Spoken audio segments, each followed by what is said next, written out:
I'm Kathy. If you're new here, welcome. I love quilting and hopefully you do too. This video is a part of a series called the Slow Summer Star series, and we are on block number 4.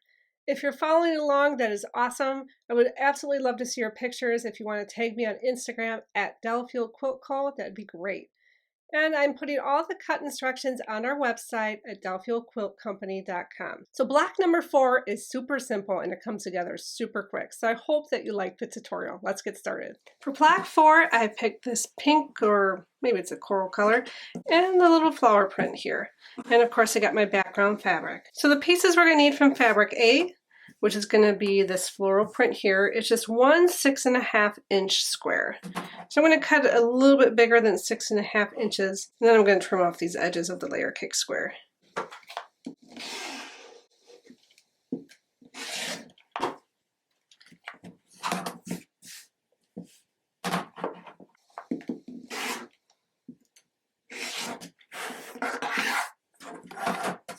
And then I'm going to take this pink color, which I just had to switch out because I totally cut this the wrong size. I'm going to just cut an 8-inch square, and then I'm going to cut it down a little bit to get my 4, 3, and 7/8 inch squares.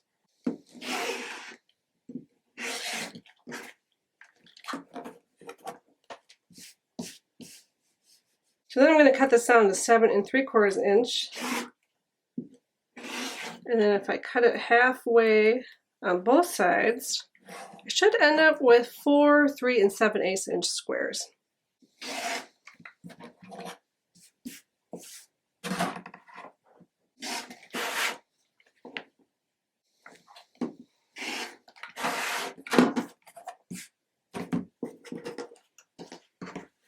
Then lastly, from the background fabric, I need 1 7 1/4 inch square.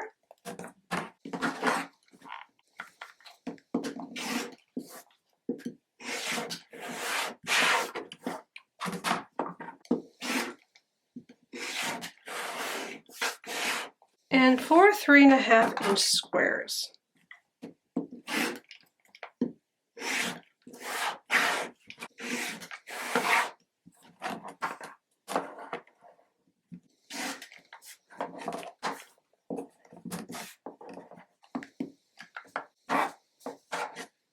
Okay, now I've got all my squares cut, and I'm just going to make the no-waste flying geese.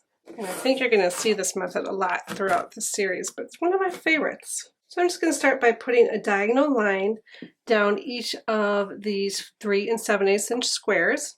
And I am putting my ruler just slightly below those points just to make sure I allow for the width of my pencil.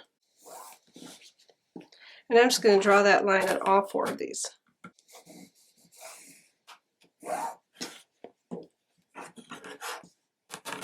Okay, now that I've got these drawn, I'm going to take back my 7 1/4 inch square of background fabric, and I'm just going to lay 2 of these on here diagonally. You just want to make sure that your lines that you drew earlier line up. And I'm just going to put a few pins in here just to keep this together. And then what I'm going to do is I'm going to sew a 1/4 inch along both sides of this line. Okay, now that I have that sewn, I'm just going to cut right on that pencil line that I drew earlier.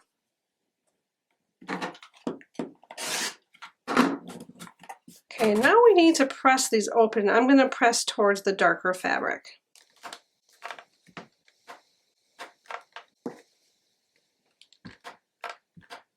Alright, once we have them pressed open, we're going to take our last 2 squares and we're going to just put them in the other corner. And just put a pin in here to hold it in place. Repeat that on this one. And just like before, I'm going to sew 1/4 inch seam allowance along both sides of the lines. Okay, I've got these sewn. And now, just like I did before, I'm going to cut right on the pencil line.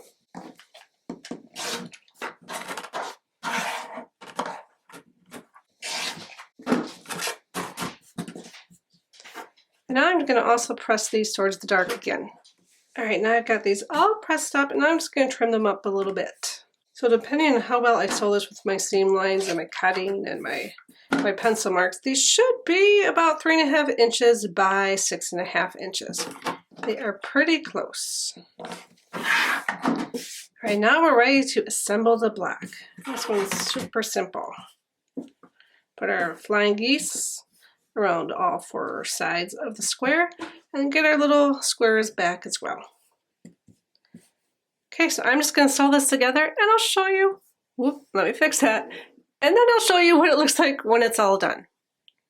And there we have block number 4 all done. Let me bring back its friends so we can see what it's looking like. Here's block number 3 from last week. Block number 2. I think I need a bigger screen to fit these all on. And then here is block number 1 that's going to pull them all together. You can kind of see what this is going to look like. So thank you so much for watching this video. If you're sewing along, I would love to see your progress. If you are on Instagram, please tag me at Delfield Quilt Co. And tune in next week when we'll have block number 5. Have a great day.